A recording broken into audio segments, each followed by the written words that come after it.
todas que agora finalmente a gente vai beber o vinho que está aqui me esperando desde a primeira aula deste módulo. A hora de fazer a análise gustativa tem alguns passos, vou ensinar o passo a passo, mas das primeiras vezes provavelmente você vai se embananar e vai esquecer, porque é normal, é bastante coisa. Por isso que na ficha de degustação tem todo o passo a passo de todos os critérios que você precisa analisar ao beber o seu vinho, ok?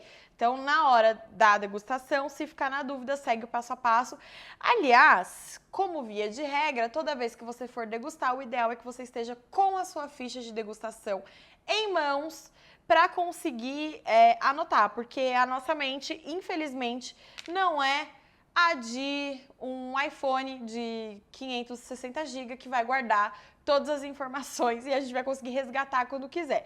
Por isso que é legal anotar, para a gente deixar documentado. E na hora que você for degustar um vinho semelhante, de uma região semelhante, de um estilo semelhante, você pode consultar como que você avaliou aquele vinho antes para saber quais foram as suas impressões. Inclusive, é muito legal para você comparar, por exemplo, tava bebendo o vinho, sei lá, um Opus One. Isso aí tá chique, hein? Degustei um Opus One e aí em um dia. Aí daqui 2 anos eu vou tomar outro Opus One, de repente outra safra. E aí eu quero saber como estava aquela safra que eu degustei, como que foi a minha avaliação naquela época. Você resgata isso e consegue fazer a comparação com o vinho que você vai estar degustando naquele momento. Bora lá, começando pela acidez. Então, para identificar a acidez, a gente vai fazer um exercício muito legal. E aí, lembra que eu falei que a acidez é o que dá vida pro vinho, é o que faz a gente salivar, que é o que dá crocância, que dá vivacidade, vai ajudar a gente na harmonização. Esse é o elemento mais fundamental de um vinho, é a acidez. Um vinho sem acidez é xarope alcoólico, é ruim, não é legal, vocês não vão gostar. Então, para identificar a acidez, o que a gente vai fazer? A gente vai beber o nosso vinho e assim que a gente terminar de engolir, com a boca entreaberta, a gente vai curvar a nossa cabeça para frente e vai tentar medir quanto tempo a gente vai demorar até salivar, até a baba escorrer. Então, vamos fazer esse teste juntos, dessa forma.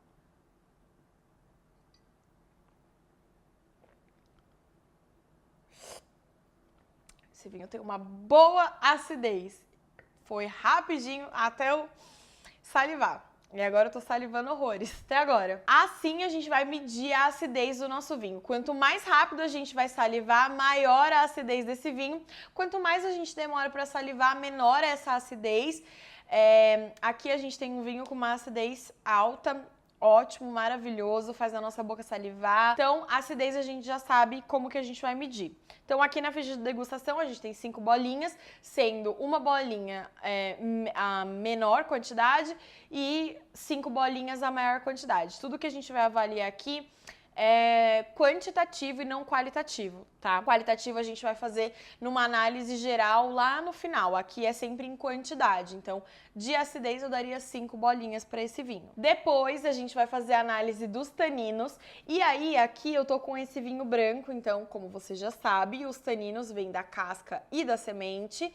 E aqui num vinho branco a gente não vinificou ele nem com casca nem com semente. Então, não tem como eu medir isso na prática. Mas quando você estiver degustando um vinho tinto, você vai fazer um exercício muito legal para identificar. Lembra que eu falei que os taninos é aquela sensação de aspereza na boca, de ressecamento no paladar? Então você vai fazer o seguinte, a hora que você beber o seu vinho, você vai deixar ele passar por toda a sua boca. Então toda a gengiva, a bochecha, tudo. E depois você vai fazer uma fricção entre a sua língua e o céu da boca.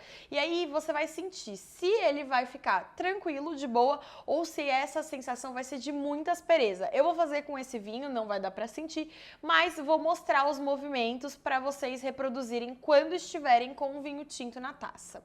Dessa forma.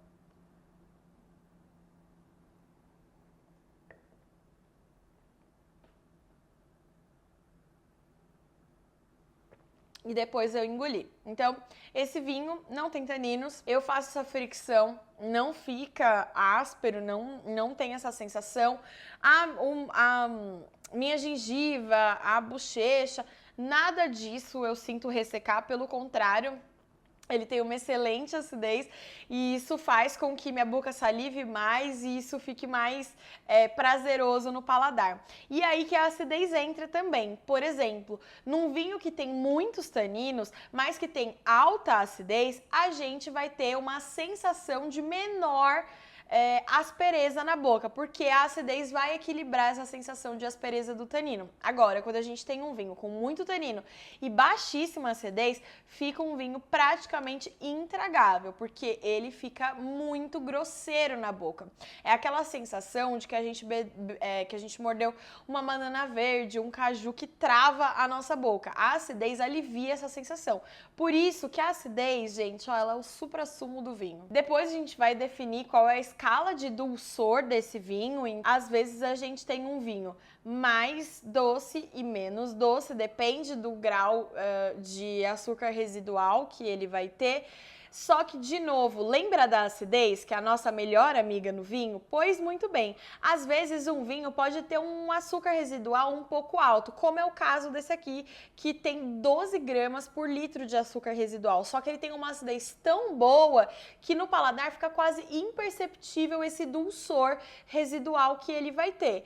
Então, é legal a gente medir, tanto para a gente saber se esse vinho é um vinho seco, se ele é um vinho doce, tanto para a gente saber se ele tem um nível de dulçor residual muito alto, muito baixo, quase imperceptível. O quarto pilar que a gente vai investigar na hora que a gente beber o nosso vinho é o álcool. Lembra que eu falei que o álcool é aquela sensação de calor que dá? É assim que você vai medir. Dê um gole do seu vinho, sentiu que ficou tudo fresco, continuou a vida normalmente? Pois muito bem, você tem um vinho com baixo teor alcoólico ou que tem uma acidez muito boa que mascarou esse álcool para você no paladar. E aí, se você bebeu o vinho e ele te aqueceu aqui, você fala, nossa, peraí, não consigo beber 2 goles de uma vez, esse vinho tá bem quente, tá bem alcoólico, então ele vai ser um vinho, né, para 5 bolinhas aí de álcool. E por fim, a gente vai fazer a equação de todos esses fatores para definir o corpo do vinho. Lembra que eu falei lá naquela aula que eu gosto sempre de fazer a comparação entre um copo de água, um copo de suco de laranja e um copo de leite.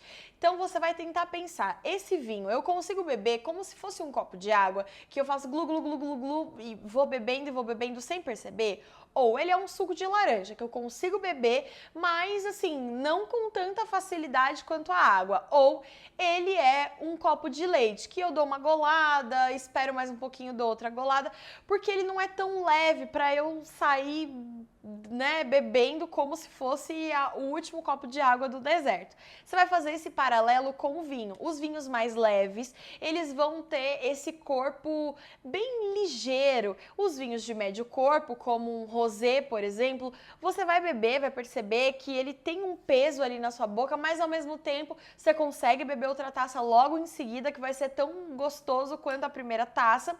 E os vinhos mais encorpados vai ser como um copo de leite, que você bebe uma taça, tem que esperar mais um pouco, geralmente são tintos muito encorpados, muito alcoólicos, que vão ter uma característica, às vezes, de madeira muito evidente neles, que não é tão fresco, não dá pra você ficar bebendo de tantas goladas assim. Tem que dar um tempo, aí você bebe outro gole, come alguma coisa.